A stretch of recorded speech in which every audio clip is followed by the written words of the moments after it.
Hello, everyone. Hey, Molly, down to your right. Hello, mate. Hi, how you doing? All right, you okay? Yeah, not bad, not bad. First of all, how happy are you to be looking to bounce back on home soil here in London, somewhere where you've had some of your biggest moments?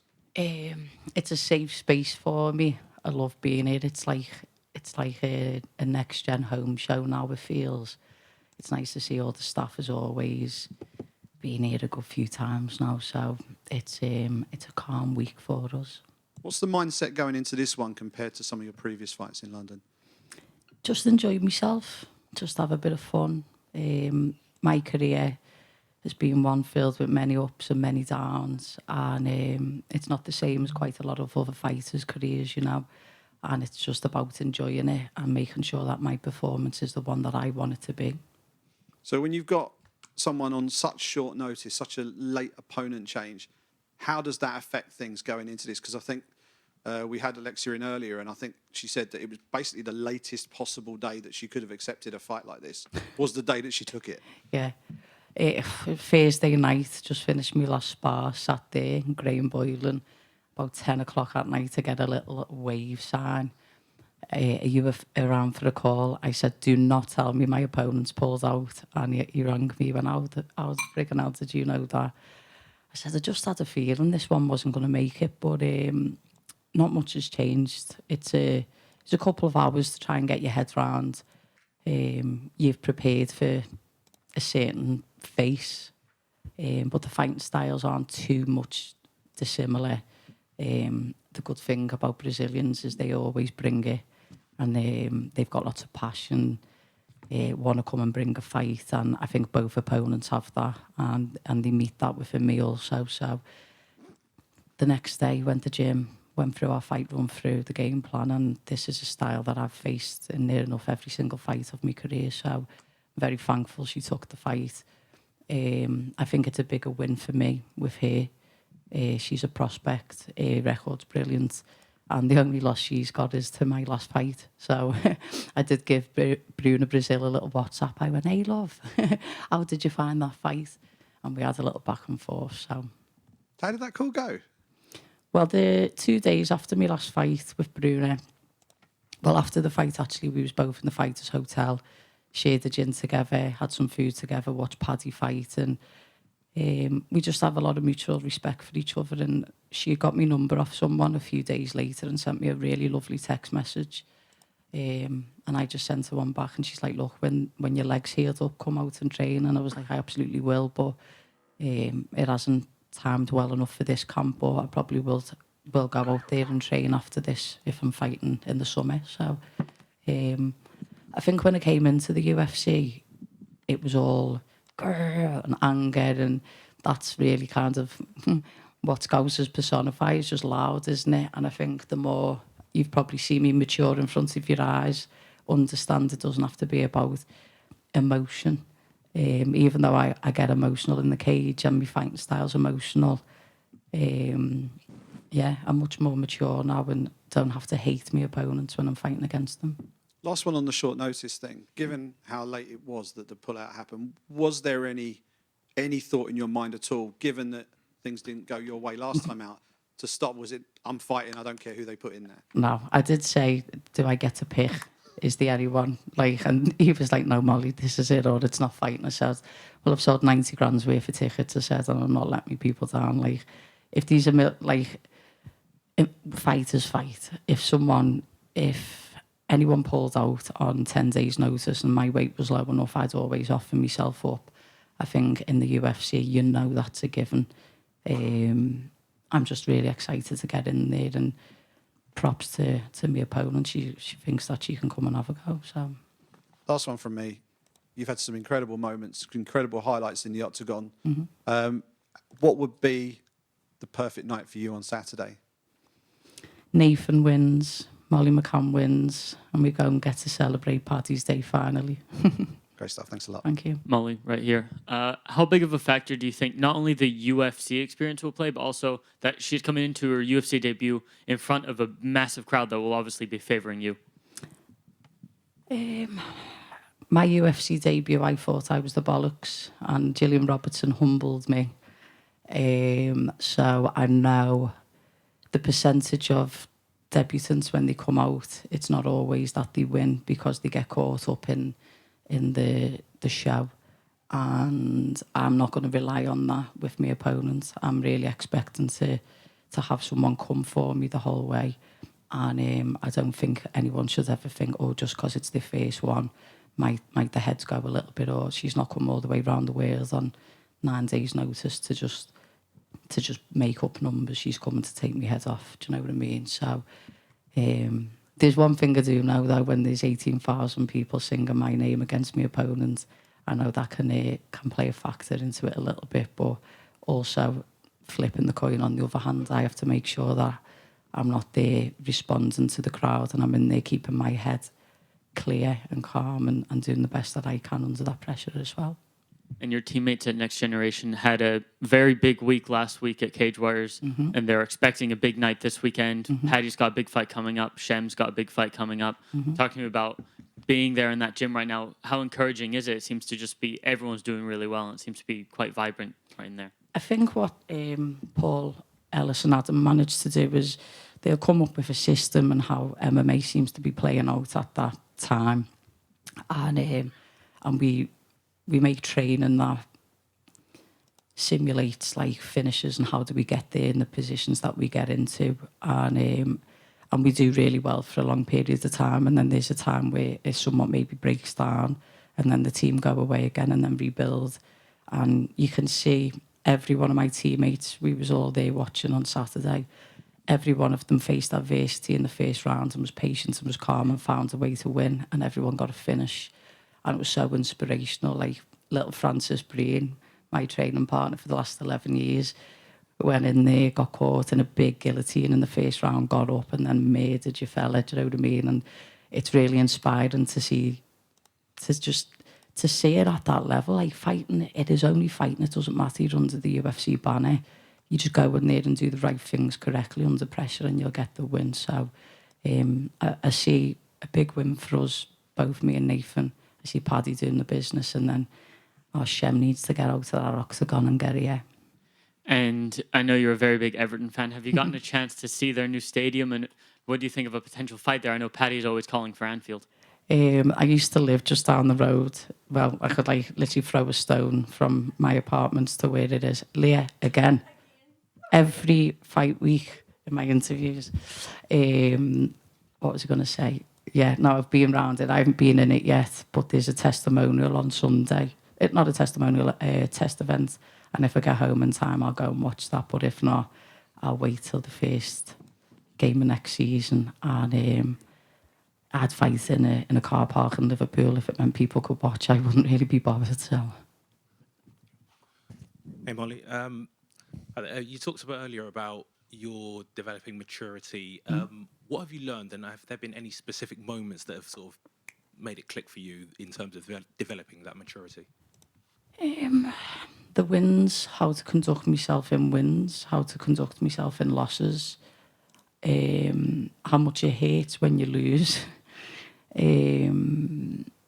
how to be more professional everywhere. I think the UFC has given me such a platform to be able to build my own businesses, and with that, I've grown in that way also. And I'd only had 7 professional fights before starting in the UFC. I was 24 when I started MMA, so I was quite green and learned so much on the job.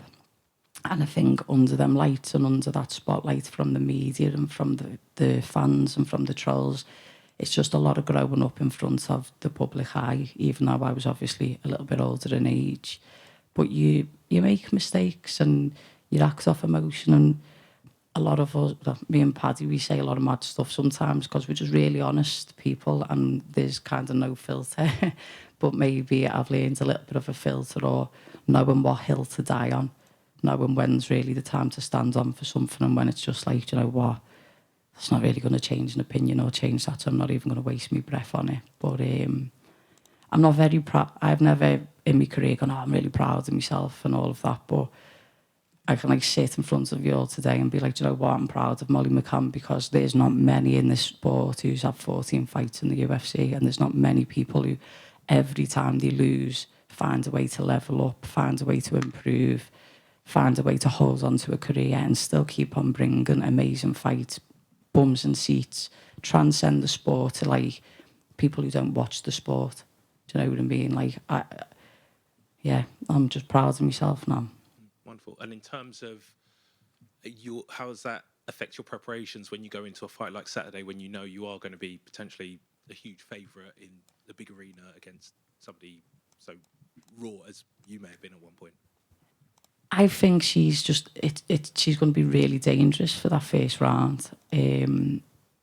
Experiences on my side, I've had as many fights in the UFC as she's had professional wins, and I think you'll just get to see a very more educated Molly McCann in there, and just use my experience. You know, like Angela Hill, said something the other day. Like, there's a lot to be said for those older age fighters who are still in there and still going and go against the prospects and the young pups, and they always find a way to win because they've weathered it all and they've seen it all. But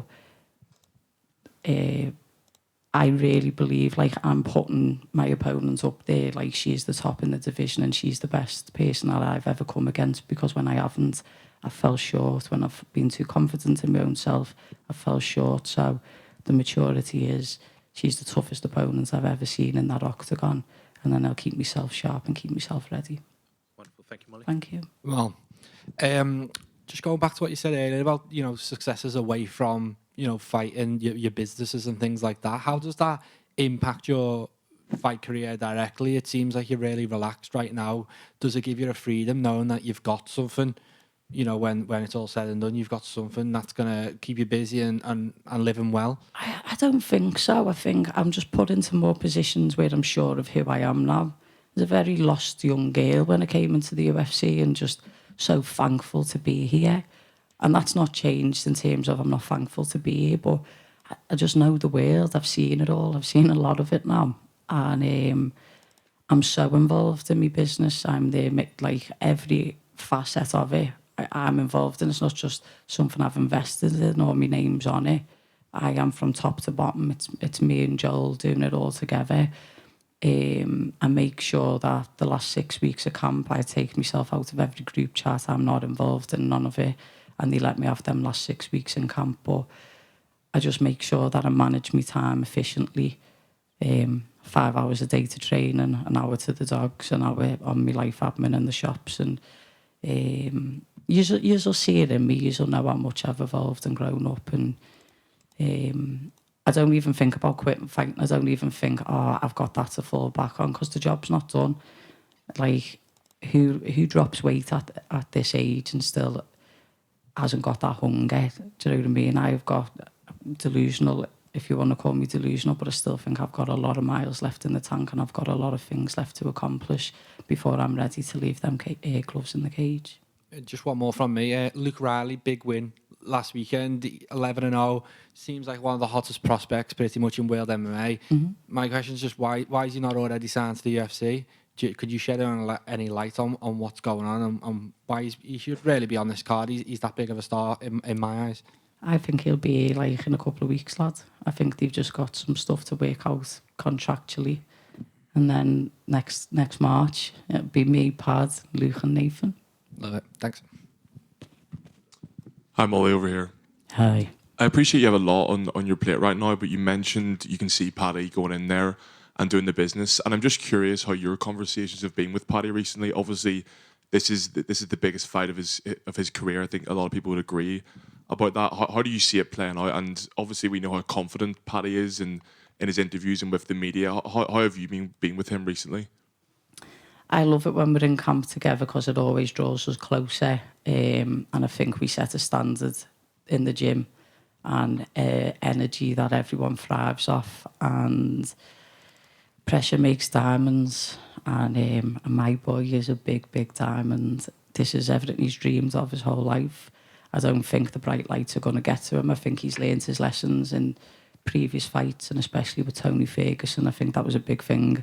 having Trump in the crowd, being there on that card. He knows the drill. He's meeting Chandler at the perfect time. He's levelling up everywhere. You look at his body, he's a man now, he's 30 years of age. He's not green in the sport, and he's just going to go in there and absolutely do the job. You say that he's learned his lessons. Do you see that in the gym on a day-to-day basis in terms of how he's reacted from his previous fights? Well, you look at him, he's not blowing up anymore. He's got 2 little girls who were 1 in May or April. Sorry for getting it wrong, Pat. But he's grown up. He doesn't say all the madness. No, well, he still does say a bit of madness sometimes, like, but no, he knows the sport. Like, he knows how to play you all. Do you know what I mean? He knows, right, I'm going to get the most eyes on us, and he's authentic with the way he's doing it. And, like, the second he's on that mat, it is 100% until the second he's off that mat. And he does 7 5-minute rounds with fresh partners every Tuesday, every Thursday. He doesn't get out of breath. And he's an absolute monster. And I can't wait. I really think this will be the big career defining fight for him, where people get to see who he really is in every part of his game. Will you be there in Miami? I'll be there in Miami. Thank you. Yes, hi Molly, just one question. It's been a year now since you switched weight classes, since you moved to strawweight. Can you tell us about how you feel in the new division? Is it more comfortable for you? Yeah, I think we took this switch because I was being outmaneuvered and out-wrestled and held down by people who was just so much heavier than me. The adjustments that we have to make is in training. I just have to have lighter training partners. I caught less weight on fight week for this weight category than I did when I was a big fat meatball, and now I'm like the lean ball, do you know what I mean? So it's developed my game in terms of being faster, being more switched on, let me shots go well. And yeah, I'm just excited for you to see a developed version. My body's used to the cut now. My body's used to the weight just flying off me. I don't look drawn. I haven't got a dry mouth. I'm full of energy for you today, even though I'm being relaxed, and I'm ready to rock and roll. Good luck. Thank you. Molly, you mentioned obviously you're familiar with the space and it's a safe space for you being around here. Mm-hmm. How much of an asset has that been, particularly with the late change and so many things probably up in the air, just to be in a really familiar setting for you? Do you know, I actually haven't really thought about it. I think when I'd come off 2 losses back to back and then I was fighting in the Apex, in that Palace Station hotel that just stunk of cigarettes because everyone smokes in there, and it's like horrible. And yeah, it doesn't really matter where I am. I suppose it's where my mental focus is at. And I'm just, like I say, I'm long enough in the game to know how it all rolls out now, and one person wins and one person loses. And I used to give so much energy and think about the fans and think about all of this and give you so much more. I think I don't fucking need to now. It's just like go and dance Little Meatball on Saturday night. Yeah. Thanks very much. See you after.